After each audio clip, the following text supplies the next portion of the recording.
میں نے ایک دفعہ ایک واقعہ سنایا تھا کہ شیخ سعدی رحمہ اللہ ایک دفعہ ایسی حالت میں تشریف لائے کہ آپ کے پاؤں میں جوتا نہیں تھا، اور بقیہ جتنے بھی لوگ آپ کے سامنے چل رہے تھے تو ہر کسی کے پاؤں میں جوتا تھا۔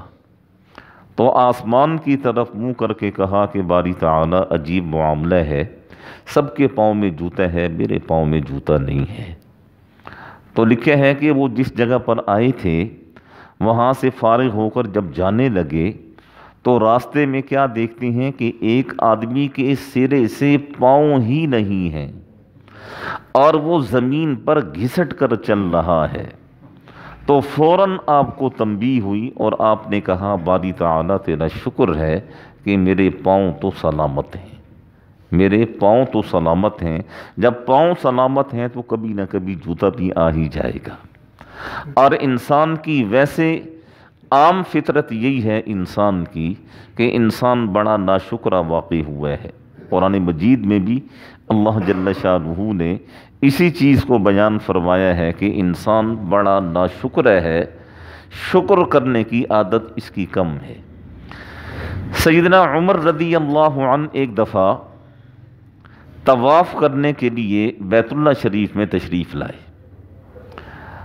اور جب آپ نے طواف شروع کیا تو سیدنا علی المرتضی سیدنا عمر رضی اللہ عنہ کے آگے آگے ایک شخص طواف کر رہا تھا، اور حضرت عمر رضی اللہ عنہ اس کو نہ جانتے تھے نہ پہچانتے تھے، اور وہ طواف کر رہا تھا اور دوران طواف وہ عجیب دعا مانگ رہا تھا، اور اس کی دعا کے الفاظ یہ تھے کہ اے اللہ مجھے اپنے تھوڑے بندوں میں شامل فرما دے، اے اللہ مجھے اپنے تھوڑے بندوں میں شامل فرما دے۔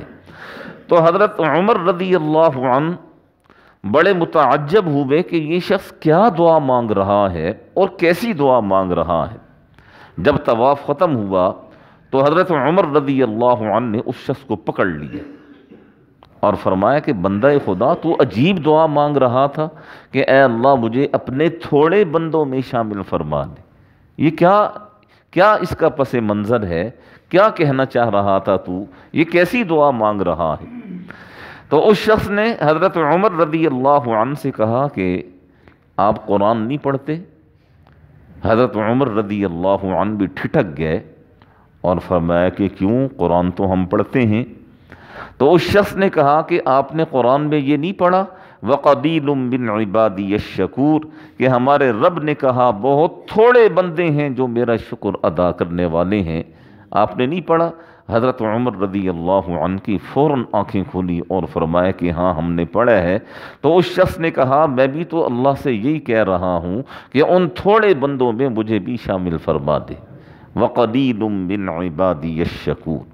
تو یہ شکر، اور یہ شکر ایک ایسی چیز ہے، دیکھیں قرآن مجید میں سورہ ابراہیم میں اللہ جل شانہ نے فرمایا لَإِن شَكَرْتُمْ لَإِن شَكَرْتُمْ اگر تم اپنی حالت پر شکر ادا کرو گے لَأَزِيدَنَّكُمْ ہم تمہاری حالت کو تبدیل کر دیں گے، یعنی تمہیں مزید نعمتوں سے نواز دیں گے۔ اور وَلَئِن كَفَرْتُمْ اور اگر ہر وقت کا رونا دھونا، ہر وقت کی ناشکری، ہر وقت کی ہائے وائے یہ کرتے رہو گے تو اللہ جل شانہ فرماتے ہیں پھر جو نعمتیں میں نے عطا کر رکھی ہیں یہ نعمتیں بھی تم سے میں چھین لوں گا۔ اگر نعمتوں میں اضافہ چاہتے ہیں تو اپنی ہر نعمت پر اللہ جل شانہ کا شکر ادا کرنے کی عادت ڈالیں، اور یہ شکر اتنی بڑی نعمت ہے۔ دیکھیں آخر کوئی تو چیز ہے نا، کوئی تو اس میں ایسی خاص بات ہے کہ حضرت علی رضی اللہ عنہ نے دنیا کی 5 بڑی نعمتوں میں شکر کو شامل فرمایا ہے کہ وہ زبان جو شکر ادا کرنے کی عادی ہو۔ اور حضرت علی رضی اللہ عنہ سے پوچھا گیا کہ حضرت یہ تو پہلی چیز ہوئی، دوسری چیز کیا ہے؟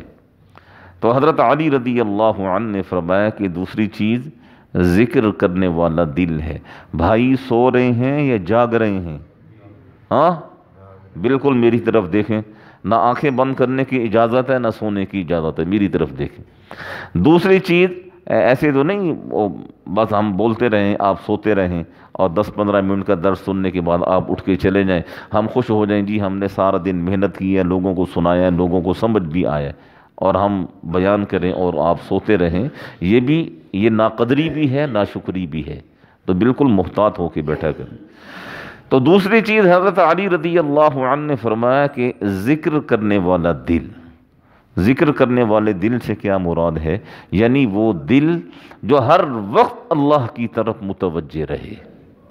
دیکھیں نا، میں نے اس دن بھی حدیث پاک عرض کی تھی کہ آپ صلی اللہ علیہ وسلم نے فرمایا کہ اللہ کا نام اتنا لو، اللہ کا ذکر اتنا کرو کہ لوگ تمہیں پاگل، دیوانہ اور مجنون کہنا شروع کر دیں۔ اور آپ نے ایک چیز سنی ہوگی نا، مجذوب ٹائپ لوگ کون ہوا کرتے ہیں؟ بس جنہیں اپنی حالت کی خبر نہیں ہوا کرتی، بس وہ دل سے اللہ کو پکارتے ہیں اور ہر وقت ان کا دل وہ اللہ جل شانہ کی طرف متوجہ رہتا ہے۔ آپ صلی اللہ علیہ وسلم نے فرمایا کہ وہ شخص بڑا بہترین انسان ہے جس کا دل ہر وقت اللہ جل شانہ کی طرف متوجہ رہے۔ ایک صحابی رضی اللہ عنہ سے آپ نے فرمایا کہ ہاں میاں بتاؤ، رات گزارنے کے بعد صبح تم نے کس حالت میں کی ہے؟ تو اس صحابی نے عرض کیا، اللہ کے رسول ایسی حالت میں کہ میرا دل اپنے رب کی طرف متوجہ ہے، میرے دل میں اللہ اور اس کے رسول کی محبت کے سوا کچھ نہیں ہے۔ تو آپ صلی اللہ علیہ وسلم نے فرمایا بہترین انداز سے تم نے صبح کی ہے، اگر ایسی حالت میں تم شام تک رہتے ہو تمہاری شام بھی بہترین ہے، اور ایسی حالت میں اگر تمہیں موت آ جاتی ہے تو تمہاری موت بھی بہترین موت ہے۔ دوسری چیز، ذکر کرنے والا دل، ذکر یعنی اللہ کی طرف متوجہ رہنے والا، ذکر یعنی اللہ کا نام لینے والا، اٹھتے بیٹھتے سبحان اللہ، الحمدللہ، اللہ اکبر کبیرہ، الحمدللہ، سبحان اللہ، یہ کہتے رہنا اپنی زبان سے۔ یہ نا آپ ایک تجربہ کریں، اپنی زبان کو نا اللہ اللہ کرنے کی آپ ذرا مشق کریں۔ آپ 2-3 ہفتے اگر ایسا کر لیں گے نا، آپ کی زبان ایسی رواں ہو جائے گی، آپ روکنا بھی چاہیں گے تو زبان نہیں رکے گی، پھر بے ساختہ آپ کی زبان سے اللہ اللہ اللہ نکلے گا۔ اور زبان سے جب انسان کسی کا نام پکارتا ہے اور کسی کے نام کو لیتا ہے تو یہ زبان کے راستے سے یہ دل پہ جا کے اثر کرتا ہے، اور دل میں جو ہے ایک درد پھر پیدا ہوتا ہے۔ پھر درد کے ساتھ جب اللہ جل شانہ کو انسان پکارتا ہے نا، پھر دنیا جہان کی کوئی چیز اس درد کے سامنے ٹھہر نہیں سکتی ہے۔ تو حضرت علی رضی اللہ عنہ نے فرمایا کہ دوسری چیز ذکر کرنے والا دل۔ پوچھنے والے نے پوچھا جی حضرت تیسری کیا چیز ہے؟ تو آپ نے فرمایا کہ تیسری چیز مشقت اٹھانے والا بدن۔ ہماری تو کوئی مشقت نہیں ہے، اصل مشقت تو ہمارے اسلاف نے کی ہے، اصل مشقت تو ہمارے بزرگوں نے کی ہے، اصل مشقت تو صحابہ کرام نے کی ہے۔ دیکھیں، ایک موقع پر مدینہ منورہ میں نظام ایسا بنا، 4 طرف سے دشمن کا خطرہ محسوس ہوا۔ آپ صلی اللہ علیہ وسلم نے صحابہ کرام سے فرمایا کہ دشمن کا خطرہ ہے، ظاہر ہے ہم مدینہ میں اپنی فیملیوں کے ساتھ، اپنے بچوں کے ساتھ رہ رہے ہیں، تو ہمیں تدابیر اختیار کرنی چاہیے۔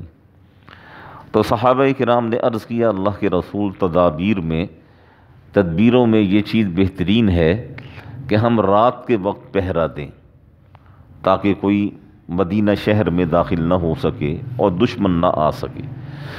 تو آپ صلی اللہ علیہ وسلم نے صحابہ کرام کی ڈیوٹیاں لگائیں اور رات کو انہوں نے پہرا دیا۔ تو 2 صحابہ کرام کا واقعہ کتابوں میں ملتا ہے کہ 2 صحابہ کرام رات کو پہرا دے رہے تھے۔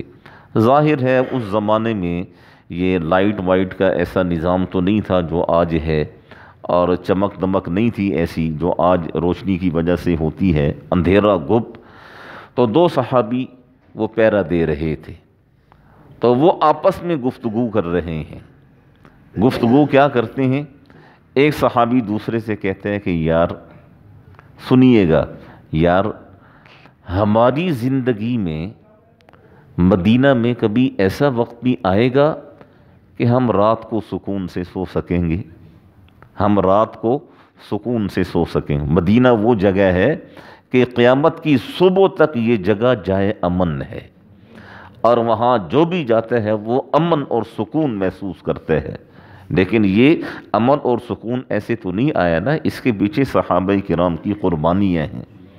تو وہ صحابی آپس میں ایک دوسرے سے کہہ رہے ہیں کہ ہماری زندگی میں ایسا وقت بھی کبھی آئے گا کہ ہم سکون کے ساتھ اپنے گھروں میں سو سکیں گے۔ یہ ہے مشقت اٹھانے والا بدن، ساری رات کھڑے ہو کر پہرا دینا، اور پھر پہرا بھی اس انداز سے دینا کہ دشمن کے اوپر نگاہ ہو، اور صبح جب اللہ کا نام بلند ہو، اللہ اکبر اللہ اکبر، پھر نماز کے لیے کھڑے ہو جانا۔ اور ہم تو وہ منحوس ہیں، ساری رات سوئے رہتے ہیں، اس کے باوجود صبح اٹھنے کو ہمارا دل نہیں چاہتا ہے۔ حالانکہ دیکھنا کتنی لمبی رات ہے، عشاء کی نماز 7 بجے ہے اور اب دیکھیں 7 بجنے کو ہیں، یعنی 11 گھنٹے عشاء اور فجر کی نماز میں 11 گھنٹے کا فرق ہے۔ 5 6 7 گھنٹے بھی اگر آدمی رات کو سکون سے نیند کرے تو فجر میں آسانی کے ساتھ انسان اٹھ سکتا ہے۔ تو آپ دیکھیے بھرا محلہ ہے، کتنے لوگ آئے ہوئے ہیں، 4-5 صفیں ہیں، بقیہ لوگ کہاں چلے گئے؟ تو مشقت اٹھانے والا بدن، یہ اللہ جل شانہ جسے عطا فرما دیں، بس وہ سمجھ لے کہ اللہ جل شانہ نے مجھے بڑی زبردست نعمت سے نوازے ہے۔ تو پوچھنے والے نے پوچھا حضرت علی رضی اللہ عنہ سے کہ حضرت چوتھی کیا چیز ہے؟ حضرت علی رضی اللہ عنہ نے فرمایا کہ چوتھی چیز نیک بیوی ہے، جو خوبصورت بھی ہو، خوبصورت ہو نہ ہو لیکن خوبصورت ضرور ہو، اور بیوی بھی وہ جو ہم مزاج ہو، بیوی بھی وہ جو خامند کے ہر قسم کے حقوق کی حفاظت کرنے والی ہو۔ میں اکثر ایک چیز کہا کرتا ہوں کہ اگر بیوی اچھی نہیں ہے تو آپ کے گھر میں دنیا جہان کی نعمتیں ہوں، آپ کا گھر وہ دوزخ کا گڑھ ہے، اور اگر آپ کی بیوی اچھی ہے اور گھر میں دنیا جہان کی کوئی نعمت نہیں ہے آپ کے پاس، تو یہ آپ کا گھر جنت ہے۔ چیزوں سے گھر نہیں بنا کرتے، نہ چیزوں سے گھروں میں سکون آیا کرتا ہے، گھروں میں سکون اپنے کردار سے، اپنے اخلاق سے آیا کرتا ہے۔ اور اگر خدا نخواستہ بیوی ہو اکھڑ مزاج، اور بیوی ہو بد زبان، اور بیوی ایسی ہو جو زبان چلانے والی ہو، تو انسان بیچارہ جو ہے نا ساری زندگی وہ خون کے آنسو روتے ہے۔ اس لیے حضرت علی رضی اللہ عنہ نے فرمایا کہ نیک بیوی جسے مل جائے وہ سمجھ لے کہ اللہ جل شانہ نے دنیا کی چنی ہوئی نعمتوں میں سے ایک نعمت اسے عطا فرمائی ہے۔ پوچھنے والے نے پوچھا جی حضرت پانچویں کیا چیز ہے؟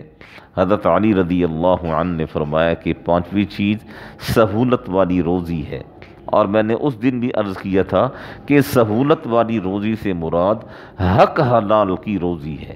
پہلے حق حلال کی روزی، پھر اس کے بعد یعنی ایسا رزق جس میں انسان کو مشقت نہ اٹھانی پڑے زیادہ۔ اب یہ جو بیچارے مستری مزدور ہیں، اب مزدور جو ہے دیکھیں وہ 7-8 گھنٹے کتنی مشقت اٹھاتے ہیں، مٹی اٹھائے گا، گارا اٹھائے گا، اینٹیں اٹھائے گا، مالک کی گالیاں سنے گا، مستری کی گالیاں سنے گا، اور شام کو جا کر اس کے ہاتھ پر 1000 کا نوٹ رکھا جائے گا۔ یہ روزی تو ہے لیکن یہ مشقت والی روزی ہے۔ یہ ہمارے سرکاری جو پولیس والے ہیں بیچارے 8-8 گھنٹے روڈ کے اوپر کھڑے رہتے ہیں، گرمی ہے، سردی ہے، دھوپ ہے، بارش ہے، وہ کھڑے ہیں۔ روزی تو ہے لیکن یہ مشقت والی روزی ہے۔ سہولت والی روزی اللہ جل شانہ عطا فرمائیں، یہ سہولت والی روزی یہ بھی اللہ جل شانہ کی بڑی نعمتوں میں سے ایک نعمت ہے۔ تو حضرت علی رضی اللہ عنہ نے فرمایا کہ 5 چیزیں جسے اللہ عطا فرما دے وہ دنیا کا خوش قسمت ترین انسان ہے۔ شکر کرنے والی زبان، ذکر کرنے والا دل، مشقت اٹھانے والا بدن، نیک سیرت بیوی، اور سہولت والی روزی، یہ 5 چیزیں اللہ نے جسے عطا فرمائی ہیں وہ دنیا کا خوش قسمت ترین انسان ہے۔ دعا فرمائیں اللہ جل شانہ ہم سب کو صحیح معنی میں سمجھنے کی، صحیح معنی میں عمل کرنے کی توفیق نصیب فرمائیں، اور درس کے دوران سونے سے اللہ ہمیں بچائیں۔